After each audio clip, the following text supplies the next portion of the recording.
আসসালামু আলাইকুম। আজকের ভিডিওটি খুবই গুরুত্বপূর্ণ একটি টপিক নিয়ে।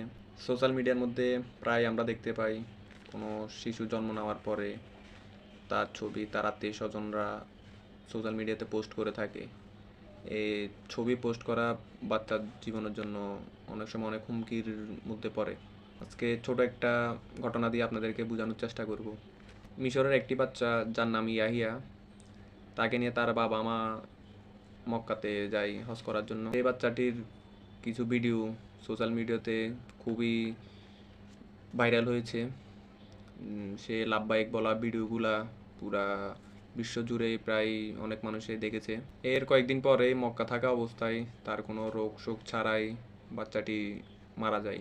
পরবর্তীতে বাচ্চাটির কবর ওইখানে জান্নাতুল বাকিতে দেওয়া হয়। এই কথাগুলো হয়তো আপনাদের কাছে অতি সামান্য বা নর্মাল কিছু মনে হতে পারে, কিন্তু এর পিছনে রয়েছে অনেক বড় একটি বদনজরের কারণ। যখন আপনি আপনার বাচ্চার ছবি বা আত্মীয়স্বজন কোনো বাচ্চার ছবি সোশ্যাল মিডিয়াতে ছবি পোস্ট করেন, তখনই ওই বাচ্চার মূলত বদনজর লাগে। কারণ মানুষ কোন নজরে আপনার বাচ্চার দিকে তাকাবে, কোন নজরে, সেটা আপনি নিজেও জানেন না। আর বদনজর ইসলামে সম্পূর্ণ প্রমাণিত, এবং ইসলাম এটিকে খুব ভালোভাবে মানুষের সামনে উপস্থাপন করতে পেরেছে নবী করিম সাল্লাল্লাহু আলাইহি সাল্লাম এর ঘটনার মাধ্যমে। আমরা আসলে অতি আবেগের বশে আমাদের বাচ্চাদেরকে বা আত্মীয়স্বজনের বাচ্চাদেরকে দেখানোর জন্যই সোশ্যাল মিডিয়াতে পোস্ট করে থাকি, কিন্তু আমরা এটা ভুলে যাই যে পৃথিবীতে বদনজর বলতে অনেক একটি খারাপ জিনিস রয়েছে, এবং এর ফলে কতটা ক্ষতির সম্মুখীন হতে পারেন তার বাচ্চার পরিবার, তাই মিশরীয় বাচ্চাটির ঘটনা শুনলে আপনারা বুঝতে পারবেন। আমার কথাগুলো হয়তো আপনাদের কাছে হাস্যকর মনে হবে, আর এরকম হয় নাকি পৃথিবীতে? অনেক সময় হয় কি, আপনি দীর্ঘদিন যাবত অসুস্থ, আপনি ডাক্তার দেখাচ্ছেন, চিকিৎসা করছেন, টেস্ট করছেন, কিন্তু কোনো রোগী আপনি খুঁজে পাইতেছেন না, ডাক্তাররা এটার কোনো সমাধানই তারা দিতে পারতেছে না। আসলে তখনই আপনারা মানে বদনজরের শিকার হয়ে থাকেন। সেজন্য ডাক্তার এগুলা কিছুই কোনো সমাধানই দিতে পারে না।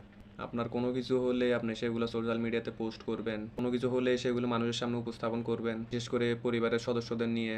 আসলে তখনই আপনাদের সতর্ক হওয়া উচিত। এই জিনিসগুলো আপনার জন্য এবং আপনার পরিবারের জন্য অনেক বড় ক্ষতির সম্মুখীন হতে পারে। বদনজরের এই ভয়াবহতা শুধুমাত্র শিশুদেরকে নিয়ে না, তা যে কারো হতে পারে। আপনি কোনো কিছু অ্যাচিভ করতে চান, কোনো কিছু অর্জন করছেন, তা আপনি হরহামেশাই ফেসবুকে পোস্ট দিয়ে মানুষকে দেখান। বিভিন্ন রকম মানুষ আপনার এই পোস্টগুলো দেখতে পারে, ওই থেকেই কিন্তু আপনার একটি খারাপ হওয়ার আশঙ্কা থেকেই যায়। আপনার কথা বা কাজ হয়তো যে কোনো মানুষ ভালোভাবে নাও নিতে পারে, হয়তো তারা হিংসা করেই বদনজর দেয়। এই বদনজরের কারণেই আপনার ওই বস্তু বা প্রাণী বা পরিবারের যে কোনো সদস্যর যে কোনো খারাপ কিছু হয়ে যেতে পারে। অতএব এই ধরনের কাজ থেকে বিরত থাকুন।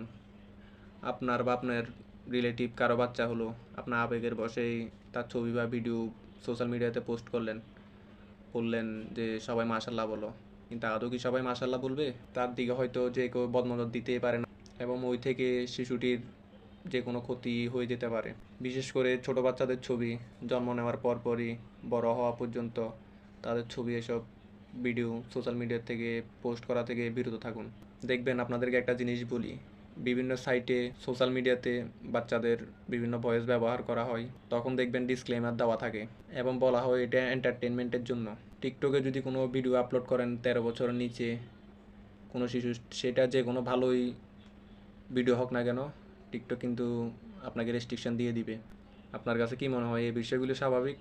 অবশ্যই না। কারণ এই বিষয়গুলো আজ থেকে প্রায় 1430 বছর আগে হজরত মুহাম্মদ সাল্লাল্লাহু আলাইহি ওয়াসাল্লাম আমাদেরকে বলে দিয়ে গিয়েছেন, এবং এই বিষয়গুলো আজ আমাদের সামনে দিবালোকের ন্যায় স্পষ্ট। যখন বিভিন্ন জায়গায় রেস্ট্রিকশনগুলো দেয়, তখন কি মনে হয় তারা এমনি এমনি এই রেস্ট্রিকশনগুলো দিয়েছে? জি না। আপনারা এগুলা শুরু থেকেই কোনো বাচ্চার বা নিজেদেরও আপলোড করা থেকে বিরত থাকুন, মানুষকে দেখানো থেকে বিরত থাকুন, পরবর্তীতে কোনো রকম সমস্যা না পড়তে চাইলে। আল্লাহ এই কথাগুলো আমাদেরকে বুঝার তৌফিক দান করুক।